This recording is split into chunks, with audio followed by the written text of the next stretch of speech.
Tu és o Cristo, o Filho do Deus vivo. Essa é a confissão de Pedro no capítulo 16, conforme nós lemos aqui no versículo 16. Quando Jesus Cristo e os seus apóstolos estavam ali se aproximando da fronteira ali com a Cesareia de Filipe, então Jesus Cristo ele vai perguntar para eles o que dizem os homens ser o Filho de Deus. Então uns achavam que era João Batista, outros Elias, outros pensavam que era Jeremias, um dos profetas do Antigo Testamento que veio ressuscitar. E aí Jesus faz a pergunta no versículo 15: e vocês, quem dizem que eu sou? Ou quem dizem ser o Filho do Homem? Então Pedro prontamente ele faz essa confissão: tu és o Cristo, o Filho do Deus vivo. E sobre esse aspecto, sobre essa afirmativa de Pedro, é que eu quero meditar com vocês. O que implica essa confissão? Dizer que Jesus é o Filho do Deus vivo. A Bíblia diz que nós fomos feitos filhos de Deus através de Cristo Jesus. Então, quando nós o recebemos, cremos nele, então ele nos deu o poder de sermos feitos filhos de Deus. Mas Cristo, ele é o Filho unigênito, o Filho gerado de Deus. E isso está escrito em João capítulo 3, versículo 16. Que por amar a humanidade, Deus entregou o seu Filho unigênito, para que todo aquele que nele crê não pereça, mas tenha a vida eterna. Essa afirmativa, e Cristo também no capítulo 5 de João, ele se diz ser filho de Deus igual ao Pai. Ele diz que ele se coloca em pé de igualdade quando ele fala que eu trabalho e o meu Pai trabalha até agora. Então isso fez com que no capítulo 5, versículo 18, os judeus ficassem com tanta ira, com tanto ódio dele, versículo, que queriam matá-lo por causa disso. Então, essa confissão de Pedro não é aleatória, mas isso fala da divindade, da deidade, da igualdade de Cristo com o Pai. Então, ele é gerado de Deus, ele é essencialmente igual a Deus. E como nós conseguimos então convergir que Cristo é Deus e o Pai é Deus, sem que nós entremos numa distorção teológica, uma heresia, porque nós não estamos falando aqui de uma outra divindade, mas de um Deus que ele é composto.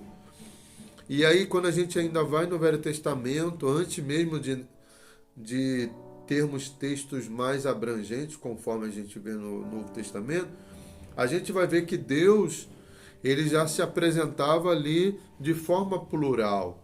Quando ele vai dizer no capítulo 1, versículos 26 e o 27 de Gênesis, quando ele vai dizer: façamos o homem a nossa imagem, conforme a nossa semelhança.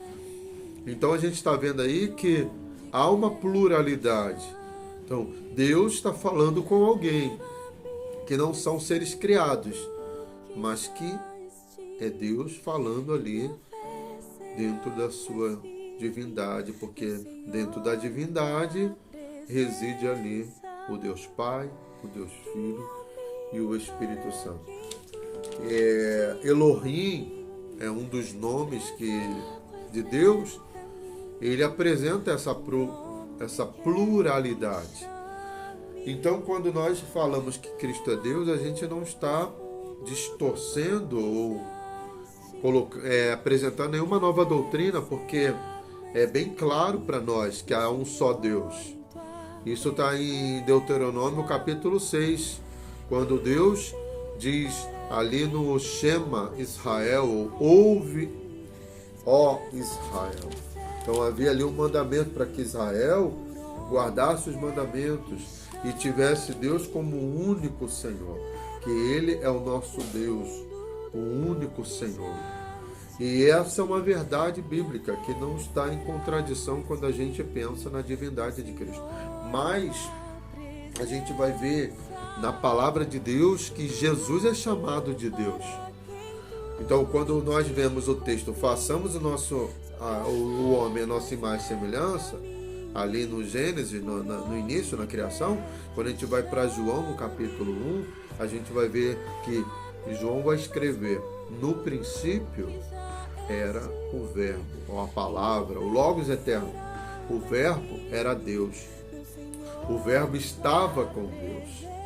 Sem ele, nada do que foi feito se fez. Então, existia alguém ali, juntamente com o Pai, criando todas as coisas. E esse alguém é o seu Filho, que também nós vemos aqui na palavra de Deus, quando nós vemos em Colossenses, no capítulo 1, versículos 15, 16, 17 e 19, que ele é a imagem do Deus invisível. João, ainda não saindo aqui de Colossenses, lá no capítulo 1, versículo 17 de João, diz que ninguém viu Deus, mas o Filho unigênito, não foi o Filho criado, mas o Filho unigênito, que era igual, com a substância igual do Pai, esse revelou esse Deus. Então aqui, o qual é a imagem do Deus invisível, primogênito de toda a criação. Aí a gente poderia pensar que ele era o primeiro filho criado. Porém, quando a gente vê que o texto continua dizendo, porque por meio dele foram criadas todas as coisas. Ele não é a criatura, porque por meio desse Deus, o Logos, o Verbo divino, que foram criadas todas as coisas. Deus não iria criar um ser para que através desse ser ele pudesse criar tudo através dele. E também, olha o que Colossenses diz, que há nos céus e na terra, visíveis e invisíveis, sejam tronos, sejam domínios, sejam principados, sejam potestades. Tudo foi criado por ele e para ele. Deus não iria criar algo para alguém, tudo para a criatura. Se tudo que Deus fez é para a glória dele. Lá no Salmo 150, no versículo 6, diz que tudo que tem fôlego louve ao Senhor. O Salmo 148, ele nos chama para que toda a criação possa louvar ao Senhor, porque isso é um dever de toda a criação. Então, toda a criação deve louvar ao Criador. Logo, tudo foi criado por ele e para ele. Para quem? Para Cristo. Porque o Pai assim decidiu. Ele é antes de todas as coisas. Quando a gente vê o termo todas, a gente está falando de um adjetivo que fala que não há nenhuma falta. É inteiro, é completo. Então, ele é antes. Cristo é antes de todas as coisas. E todas as coisas subsistem por ele. Ou seja, todas as coisas subsistem, ou seja, ele é a energia, a força motriz que sustenta todas as coisas. Se ele fosse criatura, ele seria finito, mas como ele é o Criador, ele é infinito e ele pode sustentar todas as coisas, porque foi do agrado do Pai que toda a plenitude nele habitar. Quando a gente fala de plenitude, a gente fala de algo que é completo, algo que é pleno, cabal, ou seja, no Filho habita toda a perfeição.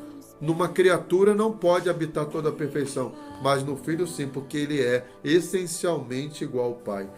Hebreus 1,3 diz que ele é o resplendor da sua glória, ele é a expressão exata do seu ser, sustentando tudo o que há pela palavra do seu poder, depois de haver feito a realização da purificação. Cristo, mais uma vez, sustentando todas as coisas. Uma criatura não pode sustentar todas as coisas. Cristo, a Bíblia vai dizer que ele, sendo Deus, não teve por usurpação ser igual a Deus. Por isso que muitas pessoas pensam que ele não era Deus. Por quê? Mas ele decidiu, e aí há uma questão aqui de hierarquia. Por quê? Porque quando o Pai envia o Filho, e o Filho vem nesse propósito, o Filho também se dispõe ao quê?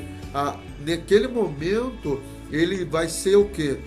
Tanto inferior ao Pai, como homem, quanto aos anjos, porque a Bíblia fala que ele foi feito menor do que os anjos. Olha, por causa da encarnação, mas que depois Deus vai mandar que todos os anjos o adorem. Se Cristo não fosse Deus, como ele poderia ser adorado por todos os anjos? Hebreus 1,14. Então, Jesus é herdeiro de tudo. Ele é superior aos anjos, porque ele é Deus. A Bíblia fala também, todo poder me foi dado nos céus e na terra.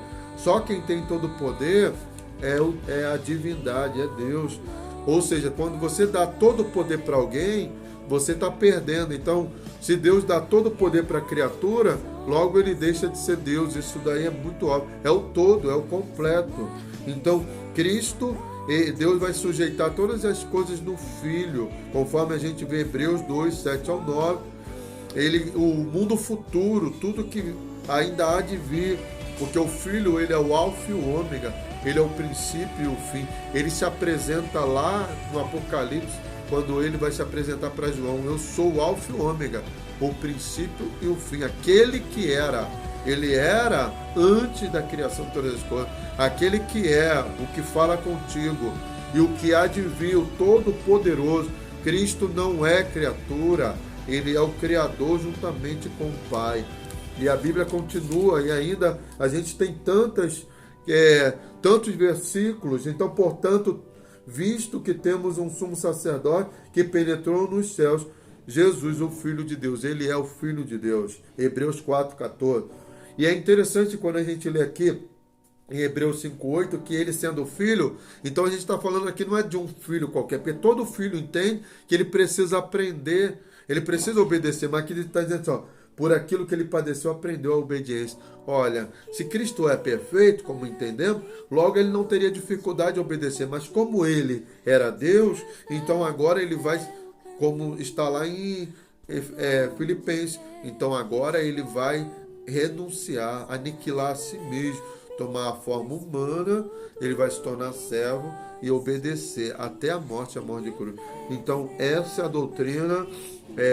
Estaremos ainda meditando sobre outras questões que falam sobre a divindade de Cristo, mas nesse momento vamos parar por aqui e que medite na palavra do Senhor, porque as heresias cada vez estão se fortalecendo, surgindo muitas vezes pontos questionativos em relação às nossas doutrinas, e precisamos combater pela palavra todo aquele ensinamento que não provém das Santas Escrituras. Fiquem com Deus, a paz do Senhor Jesus Cristo. Amém.